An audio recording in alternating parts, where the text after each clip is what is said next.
Estamos con Camilo Lenis en línea. ¿Cómo estás, Camilo? Ahí te vemos. Ah, saliste por Google Meet al final. Al final, sí, buenos días. ¿Qué tal, Gisela? ¿Y qué tal los compañeros ahí de la mesa de trabajo? Bueno, muchas gracias por tomarte el tiempo de estar con nosotros. Te avisamos así a último momento, disculpanos.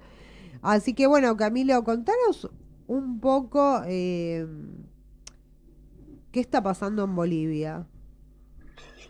Bolivia completa ya 3 semanas de movilización continua de muchos sectores políticos, muchos sectores sindicales, indígenas, que están protestando. O sea, lo que parece unificar estas movilizaciones es un descontento general con el gobierno de Rodrigo Paz a 6 meses de haber sido electo como presidente, haber iniciado acciones como presidente. Vos lo decías, el tema de los hidrocarburos fue como una primera cuestión que empezó a desatar un descontento más generalizado. Máxime que para poder equiparar la subida de precios que se generó a partir de sus medidas, se empezó a distribuir un combustible que dañó muchos automotores. Esto fue como muy transversal porque tenías camionetas que servían para uso público de administraciones públicas, tanto de personas eh, que iban particularmente a cargar sus vehículos, se les dañaron sus carros y bueno, esto generó un descontento por muchas situaciones. A medida que las protestas iban avanzando, el gobierno jugó la carta a Evo Morales, eh, eh, llamó precisamente a apresar a Evo Morales, y esto a mucha gente, al sector más cercano a Evo no le gustó. A otros sectores que han estado vinculados con Evo pero que ahorita están distanciados les pareció que fue una carta trampa, porque es querer mostrar una situación que no es la que realmente es la que está generando todo este incordio en Bolivia. Y para muchos sectores de la derecha que también están ahora movilizados. Parece que es una cuestión de la derecha, ¿no? Llamar a apresar a los dirigentes políticos opositores cuando el problema de la política nacional lo tienen que manejar ellos. En este caso era un conflicto por el gas, que en realidad era culpa de la mala operación que hizo para tener un gas que está en mal estado, ¿no?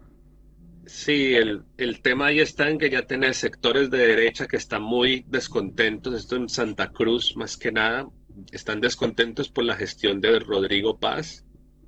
Recordar que Rodrigo Paz es electo también por votos de sectores que tradicionalmente votaban a Evo por elegir el mal menor, porque el otro candidato representaba más a la oligarquía más tradicional de Bolivia, que es la que en este caso estaría representada en Santa Cruz, es decir, que es como una interna ahí de la derecha.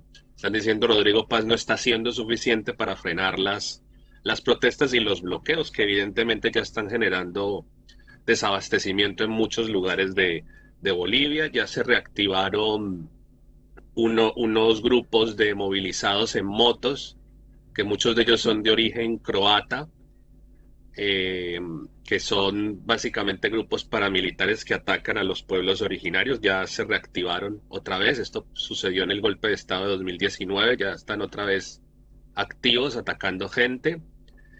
Movilizaciones en protesta por el gobierno de Rodrigo Paz, que tiene que frenar estas protestas que están sucediendo. Es decir, ya tenés varios sectores de todo el andamiaje político boliviano que están movilizados, y es básicamente una pérdida de gobernabilidad que tiene Rodrigo Paz en este momento. No está logrando, ya tuvo que tomar medidas como mermarse el salario, ya tuvo renuncias en el gabinete. Es un escenario complejo porque en el medio también está el desabastecimiento, que ya está afectando muchas localidades, más que nada en La Paz. Anoche hubo un apagón generalizado en la zona de Cochabamba. Es decir, están sucediendo cosas bastante potentes en Bolivia, a la par de que tenés un pueblo indígena, sindicatos. Ayer vimos las imágenes de sindicatos mineros con sus cascos copando todo el espacio público, Y bueno, son sindicatos que es una red interna de sindicatos también. No todos están con Evo, no todos han estado con Evo, unos han ido, otros han vuelto. Es algo que sí, para dejarlo claro, trasciende la propia figura de Evo Morales, que es uno, pues, indiscutiblemente una de las figuras políticas más importantes que tiene Bolivia, pero como que por este lado no es el actor central de de la de movilización. la Incluso movilización.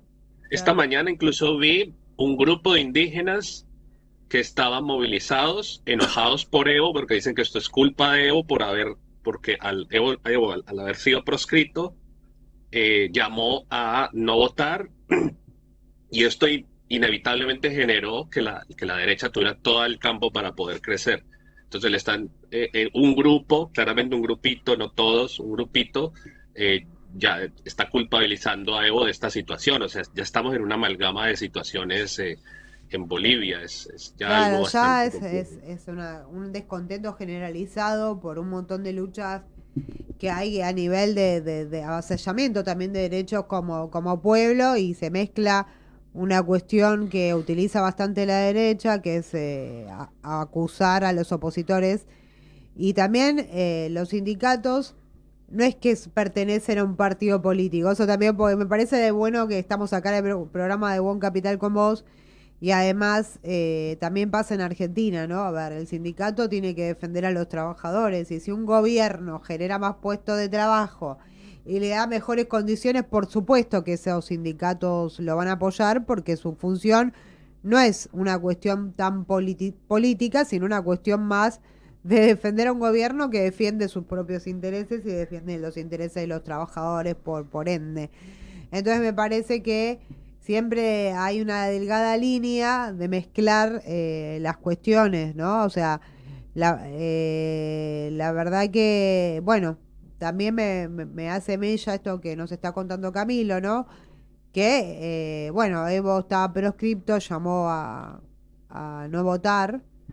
Y bueno, es una decisión política que las personas tienen que tener, digamos, la suficiente madurez como más allá de lo que te diga un líder político, porque esto también ha pasado en Argentina, que se le echa la culpa a la ex vicepresidenta de la Nación porque vos no mandaste a votar. No, no, no, señores, háganse cargo, somos todos grandes acá, ¿eh? O sea, el que vota ya tiene más de 18 años y puede saber a quién vota y hacerse cargo de una situación, ¿no? Me parece que se mezcla todo en un contexto de crisis donde hubo muchísimos detenidos, muertos, y no termina esto, porque todo el tiempo, hace varias semanas ya, como dice Camilo, se está dando esta situación que es muy preocupante realmente, porque es una situación ¿Podría hacer muy... una pregunta?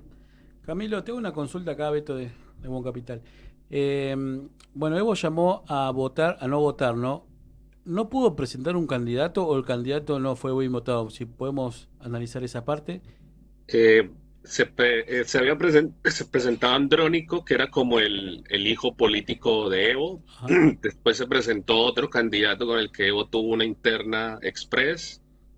Hubo una situación también con el nombre del partido, de que el partido no se podía utilizar con ese nombre. Hubo una cantidad de cosas también Ah, empujadas por el ente registrador boliviano, claramente con intereses de que la fuerza política de Evo tampoco pudiera presentar.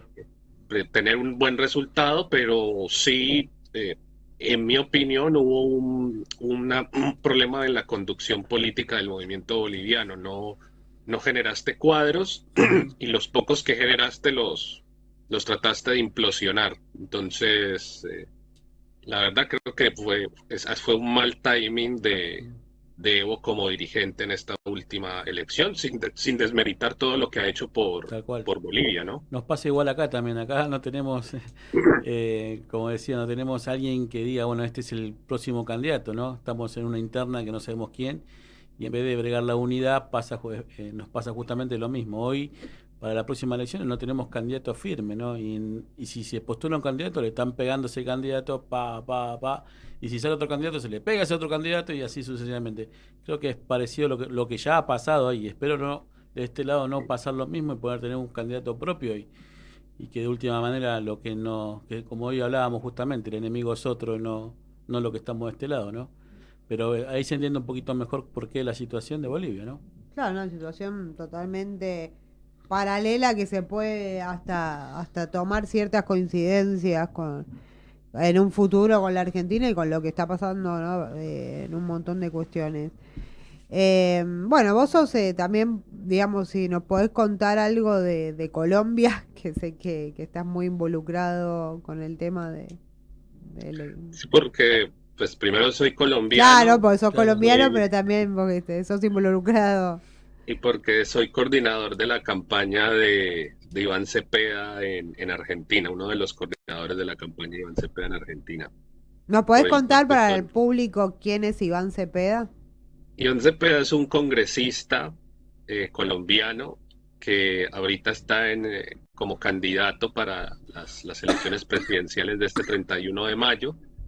Es una persona que viene del movimiento de derechos humanos. Su padre fue asesinado en 1994 en el contexto del genocidio de la Unión Patriótica en Colombia.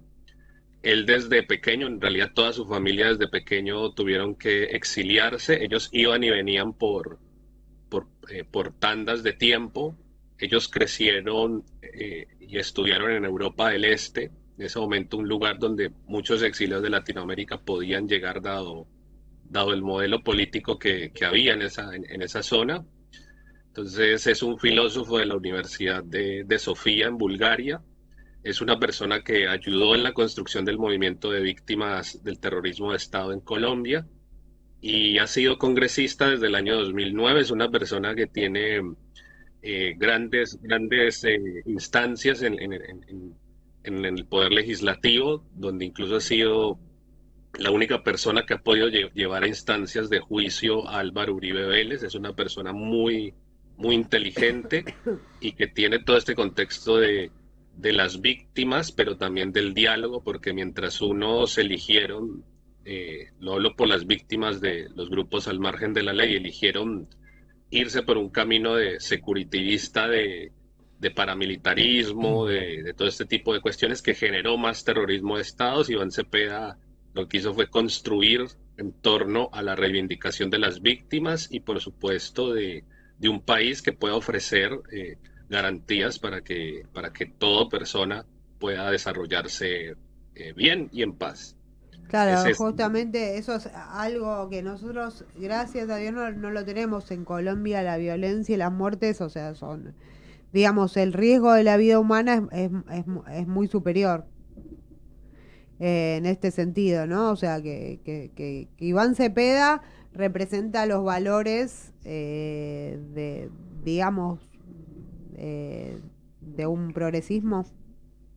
O, Sí, digamos que paralelamente a las consignas que hay en Argentina, nosotros nos consideramos un proyecto bonito progresista, popular, de izquierda, todo eso, no tenemos drama en decirlo. Eh, Tampoco pensamos que muchas de las formas discursivas como se habla en Argentina de estos movimientos corresponda a la realidad, por más de claro. que lo hagan organizaciones compañeras. Creo que están utilizando un tamiz directamente estadounidense para referirse a estas categorías. Nosotros somos un proyecto progresista, sí, que ha logrado grandes cosas, que ha mejorado en muchos niveles la vida de las colombianas y los colombianos y por supuesto que ha tratado en muchas instancias de estar en el concierto regional, unas relaciones excelentes con Brasil, con México, que Ajá, han ayudado para que precisamente el país mejore. La única política real es la política internacional, decían por ahí, claro. pero ahí está la cuestión de que a veces quiero seguir haciendo el paralelo con Argentina, a veces parece que hablar de integración latinoamericana o cierto tipo de cosas parece que genera escozor en muchos movimientos, mucha gente de los movimientos populares y eso realmente es un indicador que preocupa en el marco argentino. Más que nada porque así como pasa acá, ya también tenemos un Milei, que es Abelardo de la Espriella, que es el segundo en intención de voto. Es un tipo que es claramente lo mismo, es exactamente lo mismo que un Milei, un tipo verborrágico. Este es abogado, tiene un grupo de influencers que constantemente están atacando, difundiendo mentiras. Es un modus operandi que existe, que está presente y que está disputando poder.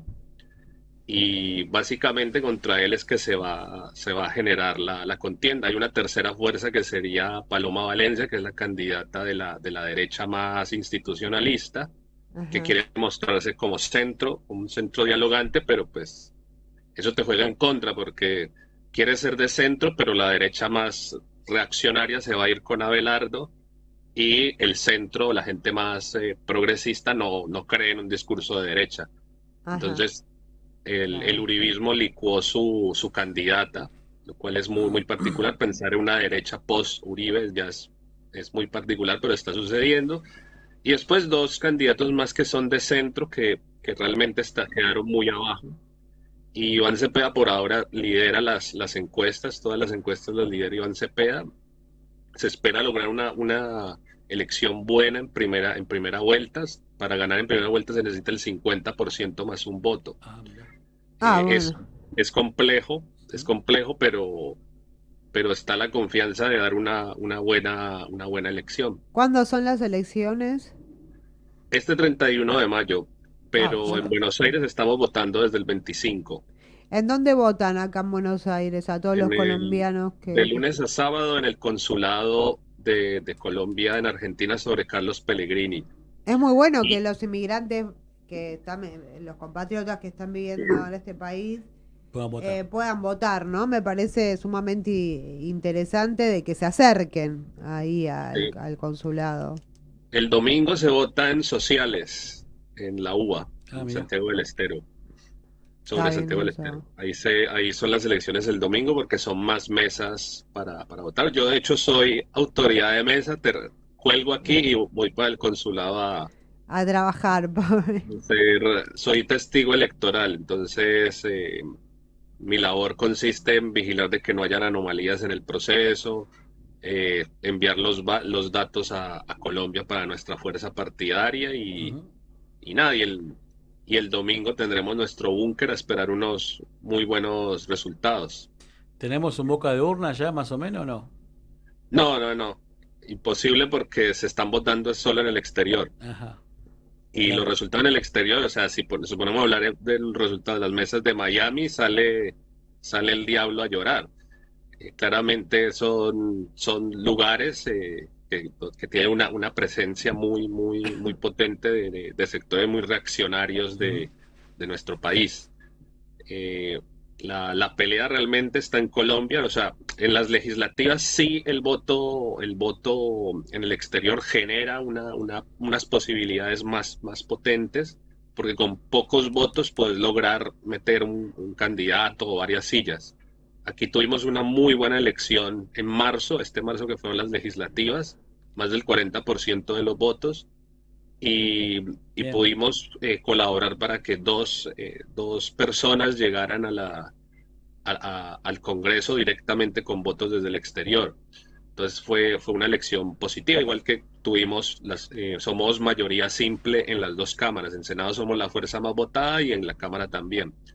Toca hacer acuerdos, claramente, pero ya tener de entrada la mayoría simple es un buen augurio para estas elecciones que, comparándolas con las de hace 4 años, siguen siendo muy parecidas. Los mismos actores con diferente nombre quizás, porcentajes muy parecidos, fuerzas políticas muy parecidas.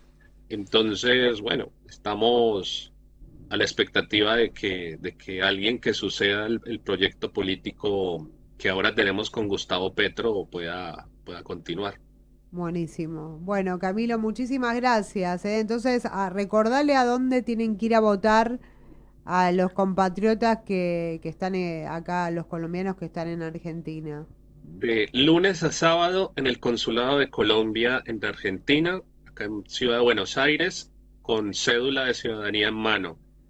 El domingo, facultades sociales de la UBA sobre Santiago del Estero, también de 7 de la mañana a 4 de la tarde. Si están en Córdoba capital, hay una mesa y en Mendoza hay otra mesa. Estas dos mesas son solo los domingos. Ah, La mayor afluencia de votación está acá en la zona de Buenos Aires, entonces si estás en La Plata, si estás de pronto en Rosario y puedes viajar, puedes hacerlo de aquí hasta el domingo. Y es igual que en Colombia, se vota hasta las 4 de la tarde, después ya no se puede votar más, tendrás otro día, pero siempre la invitación es a votar, a llevar la documentación necesaria, que es la cédula de ciudadanía, y a estar dentro de las horas hábiles para votar y por supuesto Que voten que voten bien por ay, Iván Cepeda. Cepeda. a Ojeda. Bueno, muchísimas gracias, Camilo, por muy claro. Así que muchísimas gracias y te vamos a estar sacando después para que nos cuentes cómo fue la elección. Así que Sí, bueno, después muchos, del 31 puedo hablar lo que quieran. bueno, buenísimo. Bueno, gracias, Camilo. Muchas Gracias, gracias Camilo. acá desde One Capital con vos. Bueno, muchas gracias y bueno, nos estamos viendo y muchas gracias a todos los oyentes. Hasta luego. Hasta luego. Bueno, la verdad muy interesante porque también estamos viendo acá en Go Capital cómo se va desarrollando, ¿no? El contexto latinoamericano tan importante dentro de lo que es la política nacional y con países hermanos como ser Bolivia, Colombia,